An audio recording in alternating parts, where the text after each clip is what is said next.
তো আজকে ছিল আইএফএ শিল্ডের match East Bengal versus Namdhari FC, যেখানে ইস্টবেঙ্গল 2-0 গোলে নামদারি এফসিকে হারায়। প্রথম গোলটি করে রশিদ এবং সেকেন্ডটি গোলটি করে পি বিষ্ণু। তো ওভারঅল খেলা অ্যাটাকিং মোডেই খেলেছে, প্রথম থেকে হাই প্রেসিং করেছে ইস্টবেঙ্গল দল এবং প্রথম থেকেই গোল করার চেষ্টা করেছে। তো কিছু প্লেয়ারের আমি বিশেষ করে বলতে চাই, যেমন প্রথমত রাশিদ। ওই সেই যেটা আমরা ডুরান্ড কাপেও দেখেছি প্রথম ম্যাচ থেকে, এবং তারপরে আইএফএ শিল্ডেও ফার্স্ট ম্যাচে দেখলাম, এবং এই ম্যাচে যে তার পজিশনিং সেন্স খুব ভালো, তিনি কিন্তু ডিফেন্সটাকে ভালো কভার করছেন, মাঝে মাঝে অ্যাটাকিংয়ে উঠে আসছে, এবং তার তার রিবাউন্ড বলটা আসে মিগুয়েল ফেরেরার হেড যেটা বার পোস্টে লাগে, সেখান থেকে একটা ক্লিয়ার করে নামধারী প্লেয়ার, তারপরে সেই রিবাউন্ড বলে যেটা গোল করে রশিদ। খুব জোরালো শট ছিল সেটা, মানে ডিফেন্ডারের গায়ে লেগে বলটা ডিফ্লেক্ট হয়ে বলের জালে জড়িয়ে যায়, কিন্তু তবুও ডিফেন্ডারে কিছু করার ছিল না, মানে এত জোরেই শটটি মেরেছে রাশিদ। নেক্সট আমি যদি করার কথা বলি, সেটা রাকিব। রাকিব আহ, ঠিক আছে, ডিফেন্ডিং ভালো করেছে আজকে। একটা যেটা গিল আউটিং করেছিল, 1:1 সিচুয়েশনে ছিল, গিল যেটা মিস করে, এবং তারপরে কিন্তু নামদারির প্লেয়ারের কাছে ওপেন গোল হয়ে গেছিল, ওপেন নেট হয়ে গেছিল। একটু উইং এর দিকে ছিল বলটা, তাও ওপেন নেট হয়েছিল, মানে গোল হতেই পারতো যদি সেরকমভাবে ট্রাই করতো। কিন্তু রাকিব ওখানে খুব সুন্দর একটি ট্যাকেল করে, 1:1 যেভাবে সুন্দর ট্যাকেলটি করেন এবং বলটি নিয়ে নেয়, সেক্ষেত্রে কিন্তু গোলটি হয়নি, এবং ইস্টবেঙ্গল সেই কারণেই কিন্তু ক্লিন শিট। এবং আরেকটি শট নামদার এফসি মেরেছিল, গিল ছেড়ে টেস্টেড হয় এবং একটি অসাধারণ কিপিং করে বলটা, গিলের সেফ এবং কর্নারে চলে যায় বলটা। তো আজকে সেই জন্যই ক্লিন শিট রাখতে পেরেছে ইস্টবেঙ্গল এবং 2-0 গোলে ম্যাচটি জিতেছে। জয় গুপ্তাকে নিয়ে আলাদা করে বলার কিছু নেই, আগের দিন যেরকম খেলেছে জয় গুপ্তা, আজকেও সেম যথেষ্ট ভালো পারফরমেন্স দিয়েছে জয় গুপ্তা।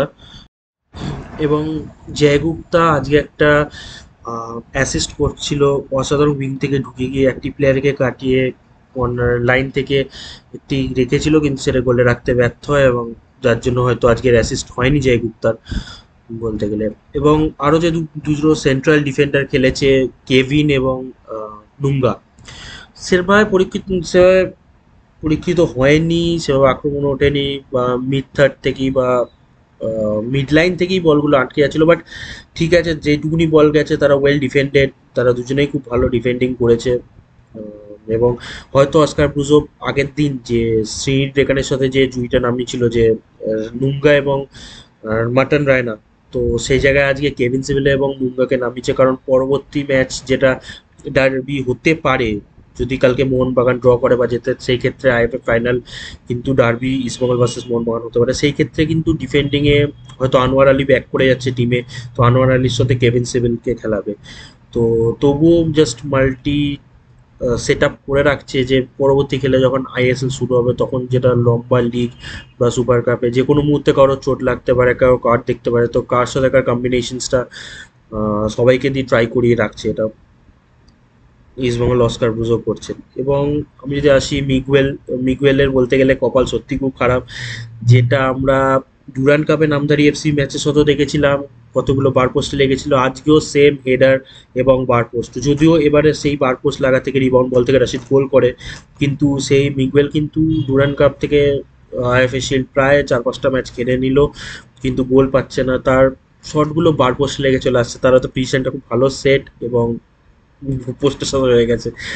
আশা করছি নেক্সট পরবর্তী ম্যাচে তিনি গোল পাবেন এবং তার কনফিডেন্স আরও বুস্ট আপ হবে, কিন্তু যতবার হেড করছেন ততবার গিয়ে কিন্তু লাগছে বার পোস্টে।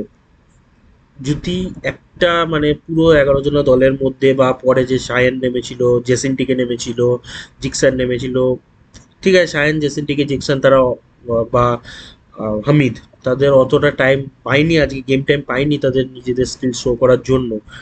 বাট একটা প্লেয়ারের কথা বলছি, ডেভিড ডেভিড হামার, যাকে কিন্তু কলকাতা ফুটবল লিগেও তাকে গেম টাইম দিয়েছিল, ডুরান্ড কাপেও সে চান্স পেয়েছিল, আইএফএ শিল্ডেও সে চান্স পেয়েছে আজকে, কিন্তু কোথাও আগের দিনও একটা চান্স পেয়েছিল, কোথাও কি ডেভিডের মানে আগের সিজনে যে খেলাটা খেলেছিল ডেভিড, সেই খেলাটা কিন্তু এই সিজনে আমি অন্তত আমি পার্সোনালি দেখতে পাচ্ছি না। আরেকটা প্লেয়ার পিভি বিষ্ণু, গোল করেছে আজকে, সেকেন্ড গোল করেছে ঠিকই, এবং খুব ভালো গোল, ডিফেন্ডারকে কাটিয়ে দুটো ডিফেন্ডারের পায়ের তলা দিয়ে বলটা জালে জড়িয়েছে, ভালো গোল, কিন্তু তবুও কোথাও গিয়ে যেন মনে হচ্ছে ডেভিড আর পিভি বিষ্ণু আগের সিজনে যে খেলাটা ছিল, পিভি বিষ্ণুর যে সেই উইং ধরে স্পিডি রান, সেইটা যেন কোথাও মিস করছি বা সেই প্রিজনটা। আর একটা জিনিস ডেভিড আমার যেটা পার্সোনালি লাগলো, ডেভিড বল হোল্ড করছে অনেক, একটা ডি বক্সের সামনে গিয়ে প্লেয়ার আছে সে বল দিচ্ছে না, সে একা নিজে কাটিয়ে গোল করার চেষ্টা করছে। তো এটা আমার পার্সোনাল অপিনিয়ন, আপনার যদি কিছু অপিনিয়ন থাকেন অবভিয়াসলি কমেন্টে জানাবেন, যে ডেভিড বা পি বিষ্ণুকে নিয়ে যদি তাদের মনে হয় যে না তারা, আমি ভুল বলছি বা তাদের খেলা চেঞ্জ হয়েছে, বা জানাতে পারেন কমেন্টে অবভিয়াসলি। আর একটা প্লেয়ার যেটা বলবো সাউল ক্রেসপো, ডুরান্ড কাপ থেকে, ডুরান্ড কাপ এবং আইএফএসএল দুটোতেই আমার অনেক পজিটিভ লেগেছে ওকে, যেটা আগের সিজনে মিস করেছিলাম হয়তো। তো এই সিজনে ডুরান্ড কাপও দেখলাম বা আইএফএসএলটা অনেকটাই পজিটিভ ছিল, কিন্তু সাউল ক্রেসপো বল হোল্ডিং, বল রিসিভিং, বল ছাড়ছে যেটা, আমার সাউল ক্রেসপো পার্সোনালি খুব ভালো লেগেছে। বিপিন সিংকে নিয়ে আলাদা করে কিছু বলার নেই, কারণ বিপিন সিং প্রত্যেকটা ম্যাচেই সেম পারফরমেন্স দিয়ে রাখছে। তিনি যাচ্ছে, উইং অ্যাটাক করছে, ক্রস থেকে অ্যাটাক তুলছে, ক্রস থেকে অ্যাসিস্ট করার চেষ্টা করছে, এবং এটাই। কিন্তু ডেভিড যে গোলগুলো মিস করছে, জানি না, হয়তো আরও গোলের ব্যবধান বেশি জিততে পারতো আজকে, বা ডুরান্ড কাপেও যে গোল মিস করেছে বা সিএফএলও যেটা মিস করেছে, সেই ম্যাচগুলো হয়তো আরও বেশি ব্যবধানে আমাদের জেতা উচিত ছিল। কিন্তু কোথাও গিয়ে ডেভিড কিন্তু ওপেন নেট মিস করছে, যেটা কিন্তু আগের সিজনের আইএসএল এ দেখিনি। কিন্তু ডেভিড যখনই নামতো তখন কিন্তু গোল করতিস বলে, বা ঠিক আছে একটা ম্যাচ দুটো ম্যাচ, কিন্তু আমি কিন্তু পোর পারফরমেন্সটা এটা কিন্তু সিএফএলতেও দেখছি, প্লাস আইএফএ শিল্ডেও দেখলাম। তো এটাই তো আশা, কালকে মোহনবাগানের সাথে ইউনাইটেড স্পোর্টসের খেলা, তো ওটা গ্রুপ বি চ্যাম্পিয়ন যে হবে, তো তারা কিন্তু চলে যাবে ফাইনালে, এবং ইস্টবেঙ্গল গ্রুপ এ চ্যাম্পিয়ন যেহেতু, তো ইস্টবেঙ্গলের সাথে মুখোমুখি হবে 18 তারিখ 6টা থেকে জুয়ারাজিতে খেলা। তো আশা করা যায়, মানে মোহনবাগানের যে প্রথম দিনের ম্যাচ, প্রথম দিনের রেজাল্ট ছিল উইথ দ্য অপোনেন্ট টিম, তো সেক্ষেত্রে বলাই যায় যে গোকুলাম কেরালার সাথে যে ম্যাচটা ছিল, সেক্ষেত্রে বলা যায় কিন্তু রেজাল্ট হয়তো পজিটিভ মোহনবাগানের দিকেই যাবে, এবং হয়তো আমরা আইএফএ শিল্ডে আর একটা ডার্বি দেখতে পাবো আইএফএ শিল্ড ফাইনালে। এবার আসি ইবুসুকির কথায়, তো আইটিসি যেটা ইন্টারন্যাশনাল ট্রান্সফার ক্লিয়ারেন্স, সেটা কিন্তু এখনো আসেনি, হয়তো কিছু প্রবলেমের জন্য আসেনি। তো আশা করছি সেটা চলে আসবে এবং ফাইনালে হয়তো ইবুসুকিকে দেখতে পাবো। ইবুসুকির যা হাইট এবং তার যে প্লেইং স্টাইল, যেটা দেখেছি, বা আমি অন্যান্য ইউটিউব চ্যানেল যারা চালায়, যারা স্পোর্টস ইউটিউব চ্যানেল চালায়, তো তাদের মুখ থেকে যেটা শুনে আমার লাগলো যে এরিয়াল বল যদি আসে ইবুসুকি কিন্তু সেখানে গোল করে। এবং আমি যেটা শুনলাম যে লাস্ট দিনের প্র্যাকটিসে কিন্তু তাকে এরিয়াল বলে অনেক প্র্যাকটিস করানো হয়েছে, মানে বল উইং থেকে আসবে এবং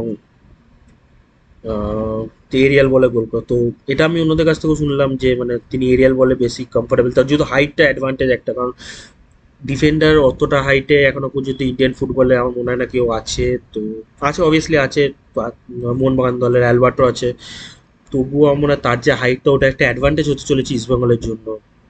দেখা যাক, আশা করছি গোলের খরা কাটবে, এবং 18 তারিখ দেখা হচ্ছে সবার সাথে ফাইনালে। আপনাদের যদি কিছু কমেন্ট থাকে বা অবজারভেশন থাকে তাহলে কমেন্টসে আমাকে জানাতে পারেন অবভিয়াসলি।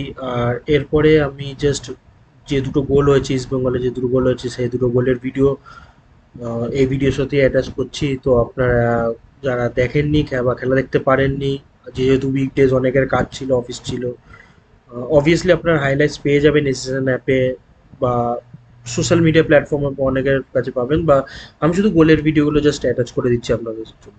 Thank you. हाँ।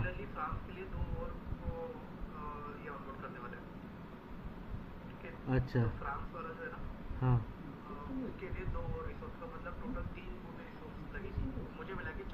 हम्म।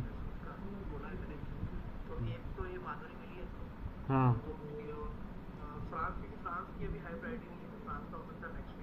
हम्म। দেখুন ডেভিড অপেক্ষা করলেন কিছুক্ষণ, তারপরে সুন্দর একটি পাস দিলেন এবং একটি টাচে দুজন ডিফেন্ডারকে কিন্তু তিনি সরিয়ে দিলেন, কিছুটা বেসামাল করে দিলেন। দেখুন কিভাবে গোলটি এলো এবং তারপর একেবারে নিখুঁত প্লেসমেন্ট। দেখুন একটি টাচে কিন্তু দুজন ডিফেন্ডার বেসামাল হয়ে গেলেন এবং তারপর